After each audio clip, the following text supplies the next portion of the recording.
When the next general election rolls around, who will be eligible to show up at the polls and vote for the President of the United States? It's really pretty simple. If you are at least 18 years old, a citizen of the U.S., and a resident of a state, you can vote. Assuming that is, you're not a felon.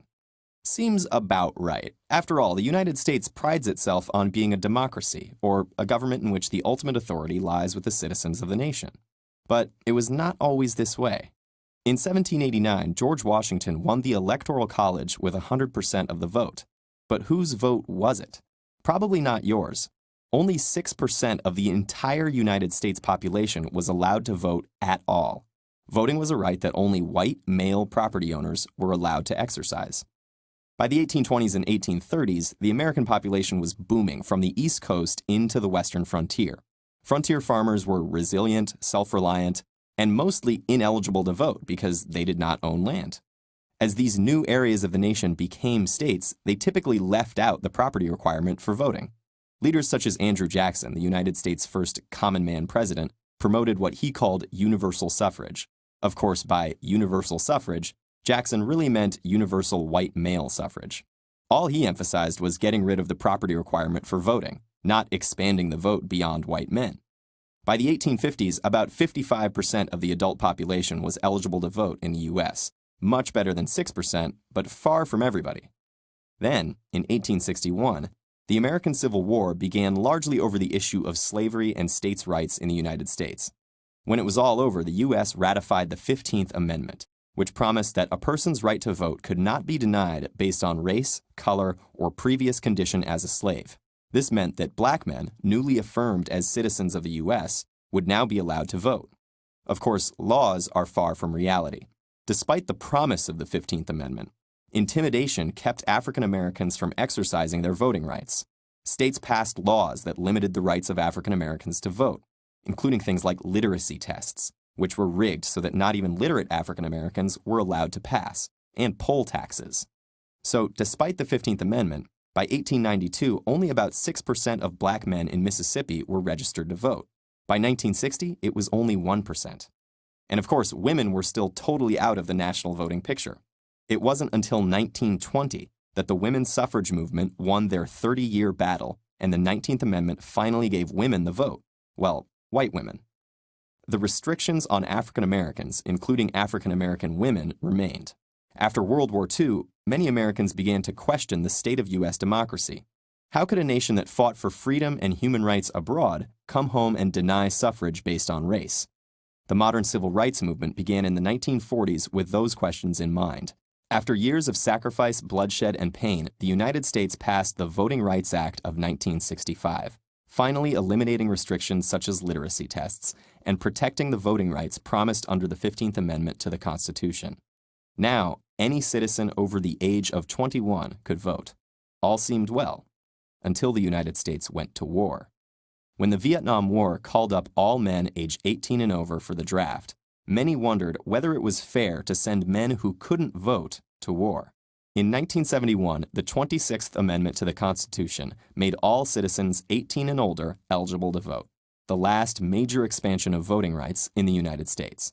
Today, the pool of eligible voters in the U.S. is far broader and more inclusive than ever before in U.S. history. But, of course, it's not perfect. There are still active efforts to suppress some groups from voting, and only about 60% of those who can vote do. Now that you know all the hard work that went into securing the right to vote, what do you think? Do enough citizens have the right to vote now? And among those who can vote, why don't more of them do it? Voter suppression never went away. It evolved. They say to me, well, we thought we had done away with poll taxes. We thought we had done away with intimidation. We have all kind of obstacles being placed in our way.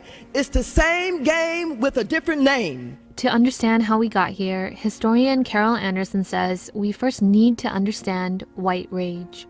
White rage is not how we often think about it. We often think of rage as being this kind of violent backlash or uproar. We know that there's something wrong with the violence that takes down a child. We know that something is wrong with the violence that 6 dogs on nonviolent protesters in Birmingham. We know something's wrong with that.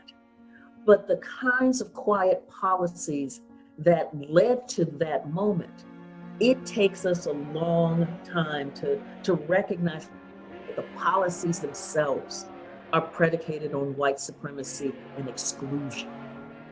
Anderson says the trigger for white rage is Black advancement. For each advancement Blacks made for voting rights, there was an opposite reaction of white rage. That was the case in Mississippi after the passage of the 15th Amendment, which gave the right to vote to freed Black men. Because Mississippi said, how do we write a law saying we don't want Black people to vote without writing a law that says explicitly we don't want Black people to vote?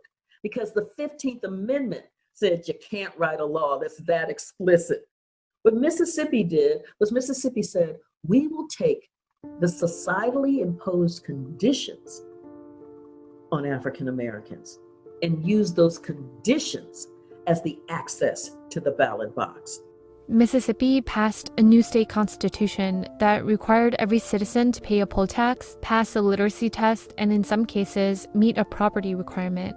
At the time, Black people were less than 30 years out of slavery when they earned no money and were blocked from reading.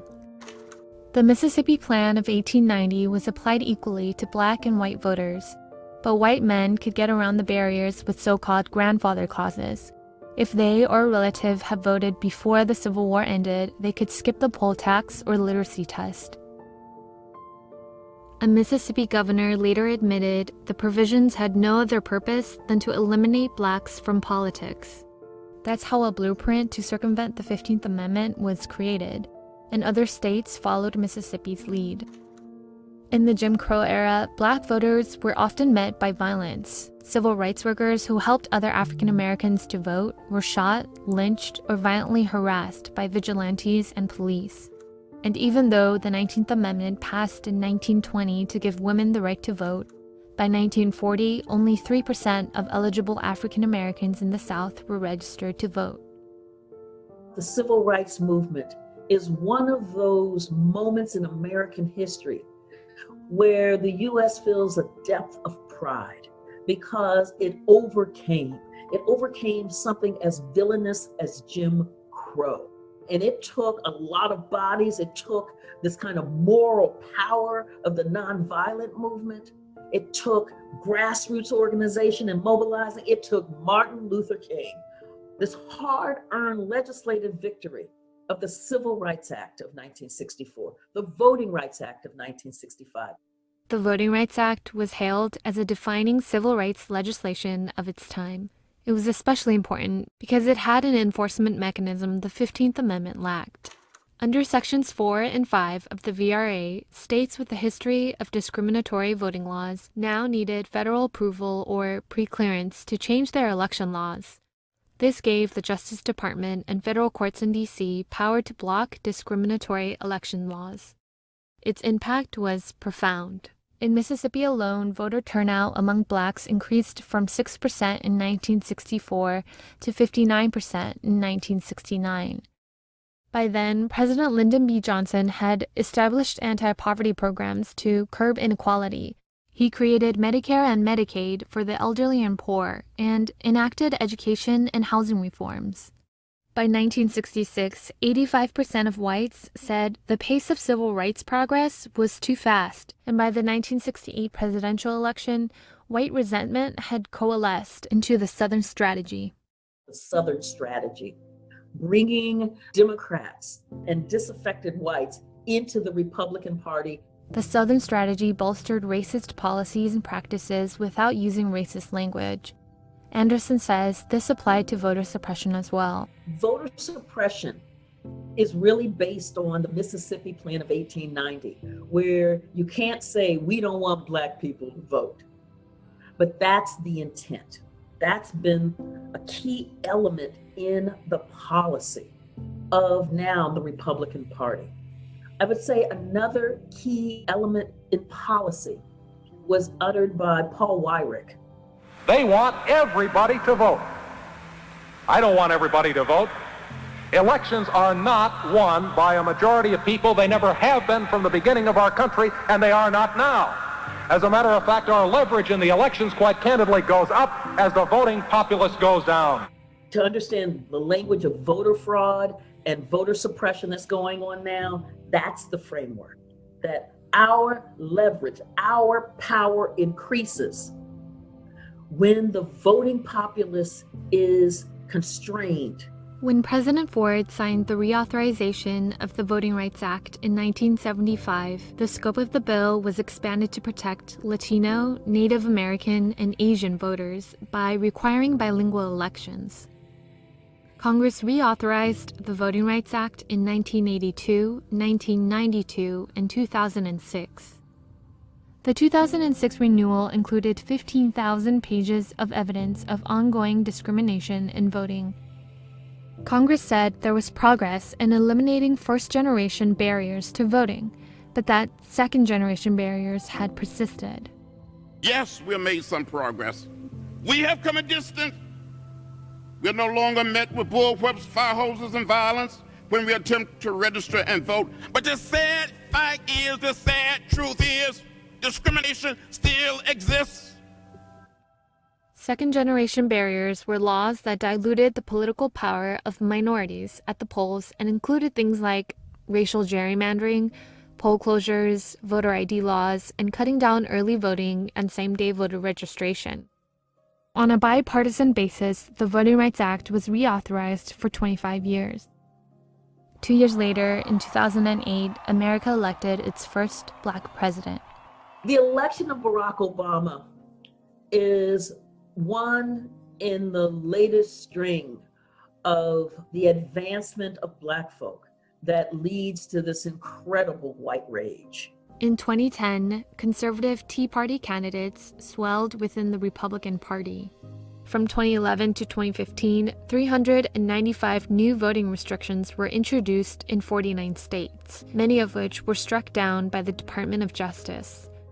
Anderson says the election and then re-election of America's first Black president was a factor behind the voting restrictions. His advancement was the penultimate advancement, and therefore it was the penultimate affront.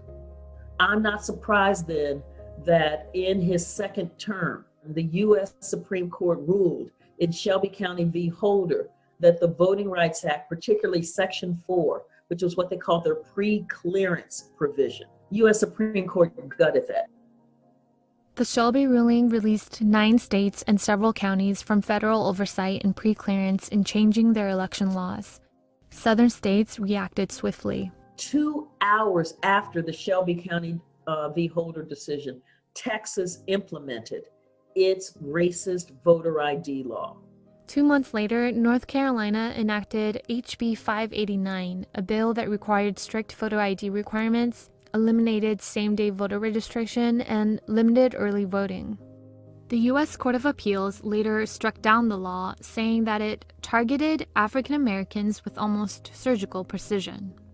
Since the Shelby ruling, at least 23 states have enacted newly restrictive statewide voter laws, such as voter roll purges, poll closures, and strict voter ID laws. This November, the Republican National Committee and Trump campaign are planning to flood polling locations with poll watchers, claiming to stop widespread voter fraud. A key Trump advisor is heard describing the multi-million-dollar plan in this leaked audio. Right, traditionally, it's always been Republicans suppressing votes in places. Let's start protecting our voters, right? We know where they are now. We know where they are, and they're all in one part of the state, and their voters are all in one part of the state. So let's start playing offense a little bit, and that's what you're going to see in 2020. I think it's going to be markedly different. It's going to be a much bigger program, much more aggressive program, a much better funded program, and we're going to need all the help we can get. Since the passing of Congressman John Lewis, the Senate has come under pressure to approve a bill to restore Voting Rights Act protections struck down by the Supreme Court. When the bill passed the House in 2019, 54 years after Lewis walked across the Edmund Pettus Bridge in Selma, he said this: The vote is the most powerful, nonviolent instrument or tool we have in a democratic society, and people should be able to use it. We understand that the right to vote is foundational and bedrock in democracy. People are asking themselves, how did we get here? Voter suppression never went away. It evolved. Left unchecked, it will continue to spread.